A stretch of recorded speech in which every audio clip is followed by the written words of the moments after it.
que vai aparecer no nosso lar. A obra grandiosa do Espírito André Luiz, narrando-nos dessas experiências da vida fora do corpo físico. Nós que estávamos acostumados a pensar ser o campo material, o campo real. E André Luiz, o médico sanitarista que viveu no Rio de Janeiro e que depois da desencarnação mantém contactos psíquicos com o jovem médium de Pedro Leopoldo, que dialoga com ele. E um dia o médium lhe pergunta: como é o nome do senhor?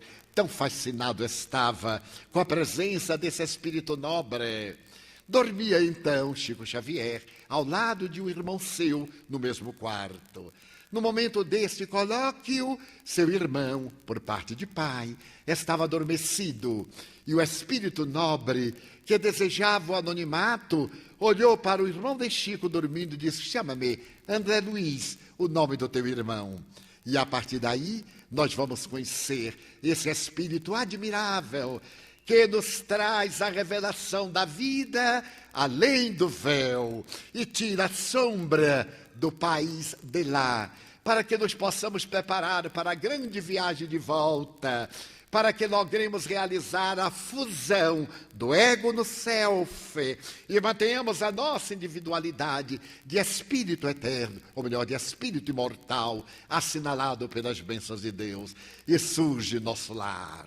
A obra é recebida com certa frieza, porque ainda não sentia uma revelação do quilate que a obra narrava, através desse repórter extraordinário de que se fez o eminente médico. Em nosso lar, os mensageiros, missionários da luz, André Luiz é essencialmente um repórter que narra as lições preciosas dos espíritos iluminados com os quais convive, para dar-nos uma ideia aproximada do mundo das causas, nós que vivemos no mundo dos efeitos.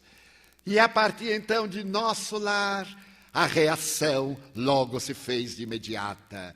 Narrou-me oportunamente Chico Xavier que ele recebeu centenas de cartas de pessoas revoltadas com a informação e de alguns ditos espíritas que naturalmente acreditavam no céu de algodão, neste céu de fantasia das quimeras tradicionais, nesses arquétipos ancestrais dos mitos, incapazes de penetrar e de conhecer a realidade, porque ela afeta profundamente o nosso comportamento.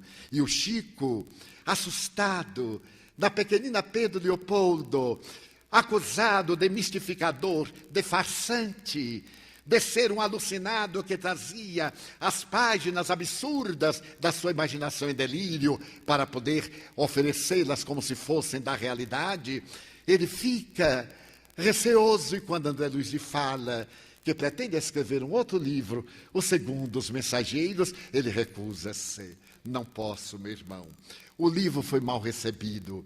Eu tenho uma vasta correspondência de pessoas acusando-me de farsa, de pessoas criticando-me, dizendo que são delírios. Eu me recuso. E por que te recusa, Chico? Porque não tenho certeza. Claro que eu tenho certeza do irmão, do benfeitor, mas eu não sei exatamente como é esse mundo a que o senhor se refere. Ele disse: não há problema, Chico, eu te levarei lá.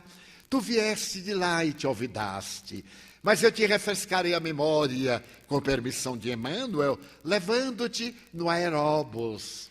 E Chico descreve-me o aeróbus e narra que naquela noite, adormecido através de passes magnéticos que lhe foram ministrados pelo Espírito André Luiz, desloca-se do corpo, através do desdobramento parcial do ser que somos, e levado até o aeróbus que o aguardavam num ponto especial da cidade de Pedro Leopoldo, ele agora vai atravessar a distância. Eu naturalmente pensei que fizesse uma grande vertical na direção de nosso lar. E ele disse: não, ele foi obedecendo à rotação da Terra, como mais tarde os foguetes iriam demonstrar ao colocar em torno do nosso planeta os satélites artificiais. E ele chega a nosso lar, estaciona a grande nave de natureza psíquica, a construção ideoplástica, e ele salta e deslumbra-se com esse lugar abençoado e lembra-se do Parque das Águas. É claro que a expressão água é apenas para nos dar uma ideia aproximada, porque é muito difícil falar de coisas desconhecidas com palavras conhecidas. E ele vai contemplar as fontes que regurgitam, as fontes maravilhosas que despedem cascatas luminosas e que nada mais são do que formações de energia. E ali ele percebe pela primeira vez que o som tem cor e as cores têm som. Mais tarde, em 1952, foi publicado em língua portuguesa um livro de autoria de Aldous Huxley, um grande cientista inglês. O livro se intitula As Portas da Percepção. Aldous Huxley fez uma experiência com ácido lisérgico número 20. E ele narra na gravação, diante de outros cientistas, que ao se deslocar da matéria, ele entra no mundo musical. As cores vibram melodias, as melodias têm cores. Chico Xavier, em 1948, já me narrava isso, antes que o grande cientista o demonstrasse. Depois ele vai levado a algumas câmaras de retificação, aos lugares de sofrimento, onde estão aqueles que necessitam de ajustar-se à psicosfera desse mundo maravilhoso que é apenas uma colônia, uma das miríades de colônias que se multiplicam em volta do orbe terrestre.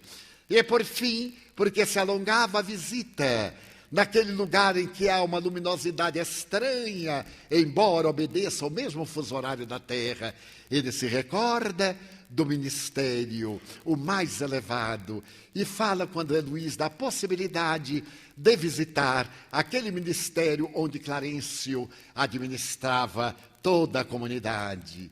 E percebe que há uma luz imensa que verte do alto, que se transforma em uma fronteira entre o ministério da bênção divina e a comunidade. André Luiz diz, não podes. Face à tua situação de espírito encarnado, não podes atravessar, porque isso poderia incidir no perispírito e provocar a tua desencarnação. Então ele vê as luzes, aquela musicalidade sublime e volta à terra. Ao despertar com os olhos banhados de lágrimas, ele dirá, o irmão pode escrever o que quiser. E então vêm as obras, sucedem-se entre a terra e o céu. Vêm as obras científicas. E nesse momento a paisagem terrestre do Brasil aure o conhecimento do mundo, além das dimensões físicas.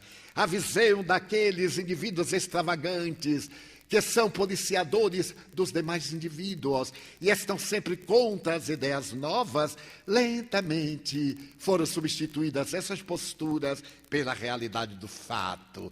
Não havia nenhum pássaro branco que pudesse demonstrar que os corvos não são negros. O fato e a obra começa a ser vencida.